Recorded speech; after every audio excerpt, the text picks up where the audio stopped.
Estou aqui mais uma vez para poder compartilhar com vocês mais uma devocional. Essa devocional foi feita no Evangelho de João, no capítulo 6, os versículos 66 a 69. Fala o seguinte: a partir de então, muitos dos discípulos voltaram atrás e já não andavam com ele. Então perguntou Jesus aos 12: não quereis vós também retirar-vos? Respondeu-lhe Simão Pedro: Senhor, para quem iremos nós? Só tu tens a palavra de vida eterna. Nós cremos e conhecemos que tu és o Cristo, o Santo de Deus. Amém. Essas palavras de Simão Pedro foi feita após um discurso duro que Jesus fez a todos aqueles que o seguiam. Jesus tinha acabado de fazer o milagre da multiplicação dos pães e dos peixes, alimentado uma multidão que a Bíblia nos relata ter em torno de 5.000 homens, e somente com 5 pães e 2 peixinhos, ele alimentou toda essa multidão e ainda sobrou 12 cestos com alimento. E depois disso, Jesus atravessa o lago em direção a Cafarnaum, e os seus discípulos vão ao encontro dele. Lá ele anda sobre as águas, se aparecem para os discípulos, que estão atemorizados com a tempestade. E chegando lá, ele faz esse discurso, porque a multidão, ao vendo que ele não estava mais lá e que seus discípulos haviam atravessado o rio, eles vão ao encontro, e Jesus fala que eles estão ali não por ele, mas sim para satisfazerem as próprias necessidades dele, os desejos dele, de ficarem saciados, assim como ficaram saciados a comer do pão e do peixe que Jesus serviu. Porém, Jesus estava ali falando que eles tinham que comer do seu corpo e beber do seu sangue, não se preocupar nem trabalhar pela comida que perece, mas sim pela comida que permanece para a vida eterna. Essa passagem eu lembro-me até de Jesus no poço de Jacó, rejeitando a alimentação terrena para cumprir a vontade de Deus.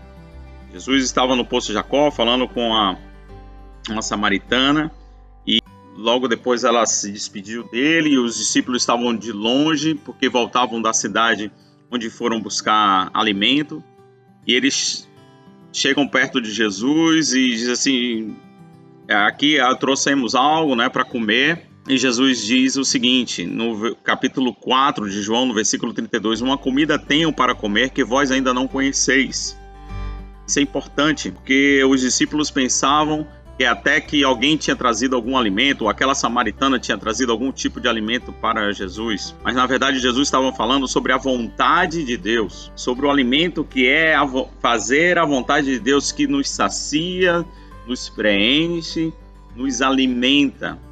Assim como Deus também fala na sua palavra de Romanos 14, versículo 17, pois o reino de Deus não é comida nem bebida, mas justiça, paz e alegria no Espírito Santo. Só pode ter alegria, paz, aquele que está saciado, e é saciado pela vontade de Deus, o reino de Deus, trazendo o reino de Deus para a terra. O que precisamos fazer é crer em Deus e se esforçar para cumprir a vontade de Deus e não satisfazer as nossas próprias vontades, porque ali uma grande multidão foi embora, deixou de seguir Jesus após essas palavras. Muitos acharam duro o discurso, e aí recuaram por conta disso. Mas Jesus, voltando aos seus discípulos, 12, ele indaga perguntando também: não quereis vós também retirar-vos? Simão Pedro responde, tendo uma perfeita compreensão do que Jesus ensinava, e expressa em alto e bom som: para quem iremos nós? Se só tu tens a palavra de vida eterna. Meus irmãos, o nosso pão é o alimento, o nosso alimento é a palavra de Deus. Não permita que nada te afaste, nem a fome, nem a nudez, nem as tempestades, nem a angústia, nada te afaste da palavra de Deus. Também não deixe que seus desejos, suas vontades, façam você recuar ou até trocar o que é eterno pelo que é transitório. Deus tem algo precioso para a sua vida. Deus está preparando um lugar para você, ou já preparou um lugar para você de morada eterna, onde não há fome, não há tristeza, não há dor, mas há gozo, paz e bastante alegria. Que o Senhor te abençoe, que você possa meditar nessa palavra. Te convido a ler esse texto. Deus falará ao seu coração e fortalecerá a sua fé. em nome de Jesus. Amém.